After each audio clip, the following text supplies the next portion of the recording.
પત્રકારોનો ત્રાસ, કિન્નરોનો આપઘાતનો પ્રયાસ. આપણી સનાતન સંસ્કૃતિમાં કિન્નરોને દેવીના સૌથી મોટા ભક્ત તરીકે સન્માન અપાય છે. કિન્નરોને પૂજાય છે, પરંતુ વિચારો એ જ કિન્નર સાથે એક વિકૃત માનસિકતાવાળો વ્યક્તિ બળાત્કાર કરે અને પછી પોતે પત્રકાર છે, જીવવાનું હરામ કરી દેશે એવી ધમકી આપીને એની જીવવાની આશા જ મુકાવી દે તો આ ઘોર કળિયુગમાં આવા શૈતાનો પણ હયાત છે, અને જેના કારણે ન માત્ર સ્ત્રીઓ પરંતુ હવે તો કિન્નરો પણ સુરક્ષિત નથી. એક સાથે 24 કિન્નરોએ ફિનાઇલ પી લીધું છે. આવો જણાવીએ આ સમગ્ર મામલો.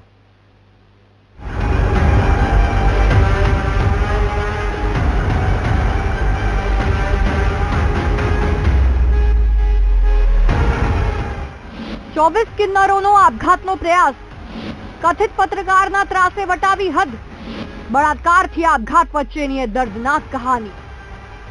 કિન્નરોને સનાતન સંસ્કૃતિમાં ખૂબ માન અપાયું છે.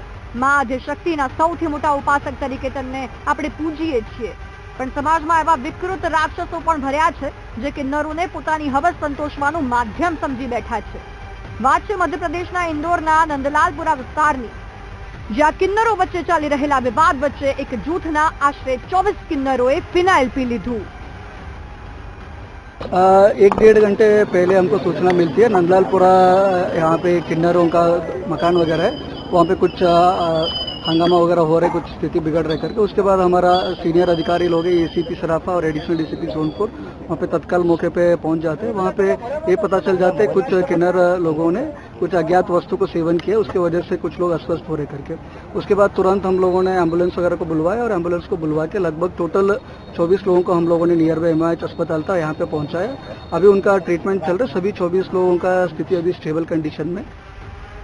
નંદલાલપુરા અને MR10 વિસ્તારમાં કિન્નરોના બે ગ્રુપ છે, પાયલ ગુરુ અને સપના હાજી.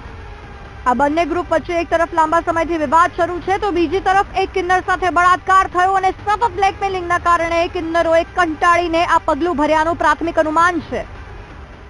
ये कारण इसके लिए है कि सपना हाजी, राजा हाशमी और तुमको बोलूं अक्षय कुमायूं ना, अक्षय कुमायूं और तुमको बोलूं ये पत्रकार पंकज जैन, ये हमारे घर पे जैसे अभी बीच में हमारा कुछ वो हो गया था, लफड़ा हो गया था ना बीच में हिंदू मुसलमान का, उसके अंदर यहाँ आने लगे और ये हमारे किन्नर को ब्लैकमेल करने लगे. उसके साथ में रेप किया उन्होंने, तो 3 महीने पहले रेप किया. तो हम इसके लिए शर्म के मारे के क्या मैसेज जाएगा लोगों को, आज किन्नरों को भी नहीं छोड़ रहे, बहन बेटी को तो नहीं छोड़ते थे, किन्नरों को भी नहीं छोड़ रहे. किन्नर भी अपने देश में अपने इंदौर में सुरक्षित नहीं है. क्यों नहीं है? हाँ बताओ, जवाब दो, क्यों नहीं है किन्नर सुरक्षित? किन्नर के लिए कुछ वो नहीं है, किन्नर इंसान नहीं है. કિન્નરોનું એમ જ કહેવું છે કે પત્રકાર હોવાનો રોક બતાવીને તેમને સતત ધમકીઓ આપવામાં આવતી, બ્લેકમેલિંગ કરવામાં આવતું. જૂથવાદના કારણે તેઓ હેરાન પરેશાન થઈ ગયા છે અને કોઈ સામે જોતું પણ નથી.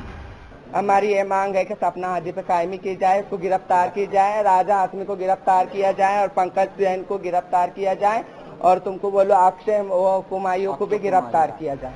આ મુદ્દે ભાજપ નેતાએ પણ યોગ્ય કાર્યવાહીની બાહેધરી આપી છે. इस पूरे किन्नर समाज के बंधुओं का विधिवत पंजीयन हो, उनका वेरिफिकेशन हो. शहर में लगातार अवैध वसूली की शिकायतें प्राप्त हो रही हैं. जो किन्नर बंधु नहीं हैं वे भी समुदाय के अंग बनकर अवैध वसूली करते हैं, उनकी भी पहचान हो, सभी किन्नर बंधुओं का स्वास्थ्य परीक्षण हो और कल की घटना के मूल कारणों का पता लगाते हुए इसकी निष्पक्ष जांच की मांग हमने की है. મુદ્દો અહીંયા કિન્નર સમાજ સાથે થતા અન્યાયનો છે. પોલીસના કહેવા અનુસાર તેઓ ભાનમાં આવશે એ પછી જ તેમના નિવેદનથી જાણ થશે કે એક સાથે 24 કિન્નરોએ ફિનાઇલ કેમ પી લીધું. હવે આ મામલો હેડલાઇન્સમાં આવ્યો છે, તો જોઈએ કેટલી હદે કાર્યવાહી થાય છે. Bureau report, BTV news. 17 October 2025 આ દિવસ ઐતિહાસિક છે. એ દિવસે ભારતમાં સૌથી મોટું આત્મસમર્પણ થયું છે. એ ગઈકાલે છત્તીસગઢમાં 208 નક્સલીઓએ આત્મસમર્પણ કરી દેશના સંવિધાનને સ્વીકાર્યું છે અને નવું જીવન શરૂ કરવાનું નક્કી કર્યું છે. આ સાથે જ અનેક અત્યાધુનિક હથિયારો પણ જપ્ત થઈ ગયા છે. અને ખાસ વાત, ભારતને 31 માર્ચ 2026 સુધી નક્સલ મુક્ત બનાવવા તરફ આ એક ખૂબ મોટું પગલું છે. કેવા હતા એ આત્મસમર્પણના દ્રશ્યો, આવો આપને પણ બતાવીએ.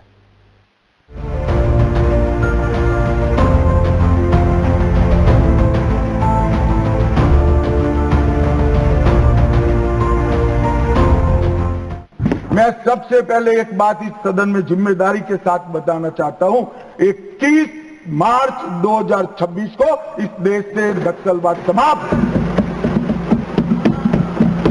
સાંભળ્યું ને, કેન્દ્રીય ગૃહમંત્રી અમિત શાહનું સંસદમાં આ નિવેદન અને એ પછી અનેક વાર તેમણે તેમના સંબોધનમાં આ વાત કહી છે કે 31 માર્ચ 2026 સુધી ભારત નક્સલવાદ મુક્ત થઈ જશે. ભારતના ઇતિહાસમાં આજે સૌથી મોટું આત્મસમર્પણ થયું છે. છત્તીસગઢમાં એક મોટું અને સકારાત્મક પરિવર્તન આવી રહ્યું છે. આજે દંડકારણ્ય ક્ષેત્રમાં 208 નક્સલીઓએ પોતાના શસ્ત્રો છોડીને આત્મસમર્પણ કર્યું છે. તેમની પાસે કુલ 153 શસ્ત્રો હતા જે તેમણે સરકારને સમર્પિત કર્યા હતા. ત્યારબાદ તેમને નવું જીવન શરૂ કરવામાં મદદ કરવામાં આવશે. આ શરણાગતિ અબુઝ હમાદ પ્રદેશને લગભગ સંપૂર્ણપણે નક્સલ મુક્ત બનાવશે. ઉત્તર બસ્તરમાં લાલ આતંકનો અંત આવશે.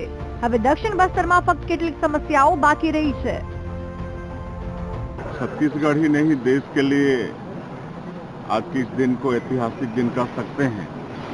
आज बहुत बड़ी संख्या में नक्सली हमारे देश के संविधान पर विश्वास करते हुए विकास की मुख्यधारा से जुड़ने जा रहे हैं और उनका स्वागत है।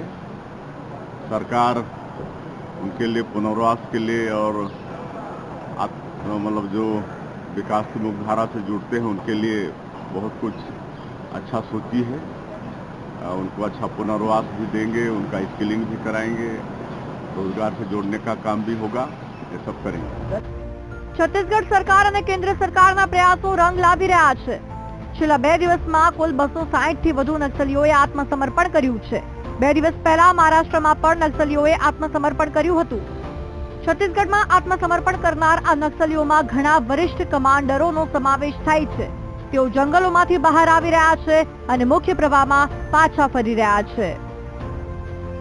जो युवा इस तरह से भटक रहे थे, वास्तव में वो लड़ रहे थे बस्तर की जनता के लिए, लेकिन उनको ये पता चला है कि वो जनता के लिए नहीं लड़ रहे थे, वास्तव में वो जनता का नुकसान कर रहे थे. बस्तर का विकास इतने सालों में नहीं हुआ.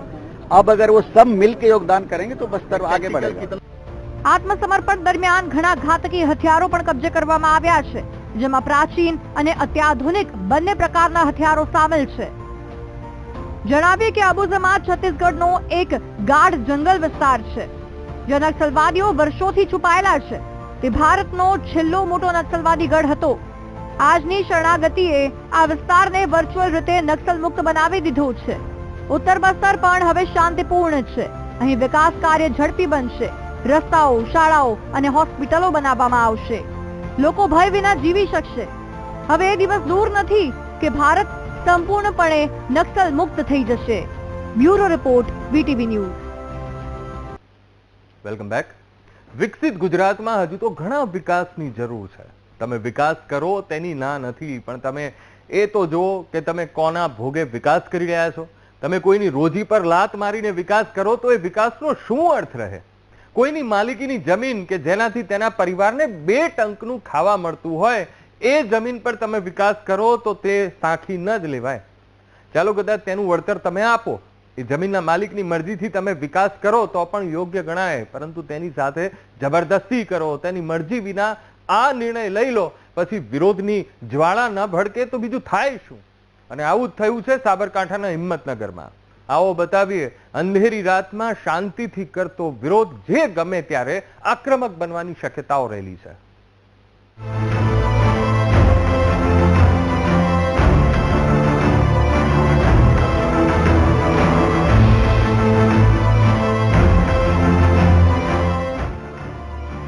हिम्मतनगरना हृदयसमा मार्गों पर हजारों मीणबत्तीओ प्रगटी. अंधारामां आ मीणबत्तीओनो प्रकाश जाने के सरकारनी आंखों खोलवा माटेनो एक प्रयास हतो. जमीन अमारी, मेहनत अमारी, तो निर्णय सरकारनो केम?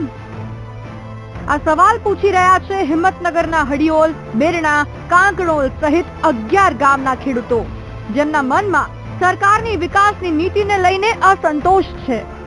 हिम्मतनगर अर्बन डेवलपमेंट ऑथोरिटी એટલે કે હુડાના અમલીકરણ સામે ખેડૂતોમાં આક્રોશ છે.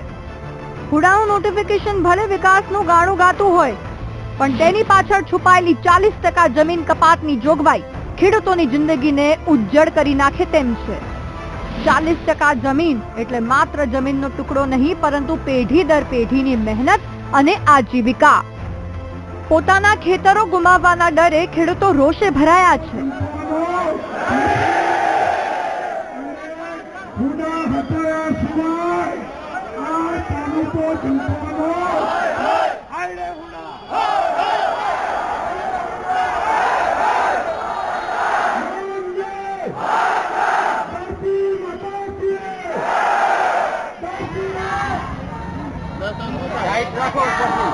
જણાવી દે કે હિંમતનગરમાંની સત્વરે હુડા હટાવ, નહીતર આ ખેડૂતો જલદ કાર્યક્રમો આપવાના છે।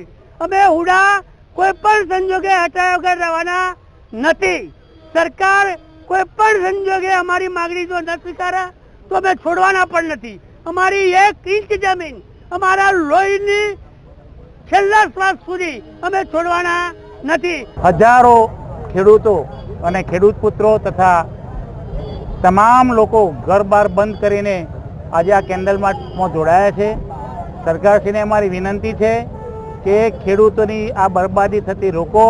અમે ઘણીવાર આપને વિનંતી કરી છે, છતાં પણ હવે આ શાંતિપૂર્ણ આંદોલનના એક પ્રતીક રૂપે આપ સૌને, આપ સરકારશ્રીને અમે કહેવા માંગીએ છીએ કે જેટલું બને તેટલું ઝડપથી આ હુડા હટાવો। આ શાંતિપૂર્ણ માર્ચે જણાવી દીધું છે કે તેમનો સંઘર્ષ હવે સમાધાન વગર અટકવાનો નથી। હજારોની સંખ્યામાં ઉમટેલા આ ખેડૂતોએ ફરી એકવાર સરકારને વિચારવા માટે મજબૂર કરી દીધી છે।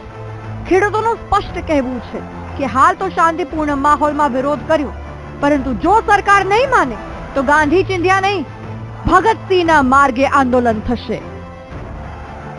હિંમતનગરની ધરતીમાં 11 ગામ ભેગા થયા છે, કારણ કે આજે દિવાળી જેવો ઉત્સવ આવી રહ્યો છે અને ખેડૂતોના હૈયામાં આ તંત્રએ હુડા નામની હોળી હળગાવી છે।